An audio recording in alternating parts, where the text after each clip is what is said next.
পৃথিৱীত ফুল ভাল পোৱা মানুহ নাই বুলি ক'লে খুব ভুলেই হ'ব। ফুল ভাল পোৱাটো এটা সাধাৰণ ঘটনা, কিন্তু কিছুমান লোকে ফুলৰ প্ৰতিপালন ইমান সুন্দৰকৈ কৰে যেন দেখিলেই মন মোহি যায়। ইমান সুন্দৰ ফুল, নানা ৰঙী বিৰঙী। অৱশ্যে এই বিভিন্ন ফুলবিলাকৰ নামবিলাক আমি নাজানো। আপোনালোকে জানিলে কমেণ্ট কৰি জনাবচোন। ইমান সুন্দৰ ফুলখিনি চাওকচোন, বগা, ৰঙা, গুলপীয়া। আজি এই ভিডিঅ'টো প্ৰস্তুত কৰিলোঁ আমাৰ দেওবৰীয়া ব্যস্ততা কেনেধৰণে পাৰ হৈ গ'ল। ছোৱালীৰ যিহেতু সত্ৰীয়া প্ৰথম বৰ্ষৰ পৰীক্ষা আছিলে, গতিকে তাৰ পৰিৱেশটোনো কেনেকুৱা হৈছে আমি নগাঁৱত দেখাবলৈ লাগিছোঁ।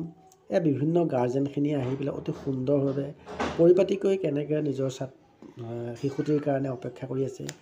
তাতোতকৈ দেখি ভাল লাগিছে এই যিসকল পৰীক্ষাৰ্থীসকল, তেওঁলোকে পৰীক্ষাৰ কাৰণে কিমান এটা ব্যস্ত, প্ৰেক্টিছ কৰিছে। কোনে কি পৰীক্ষা কেনেকৈ দিব তাৰ আখৰাত ব্যস্ত হৈ আছে।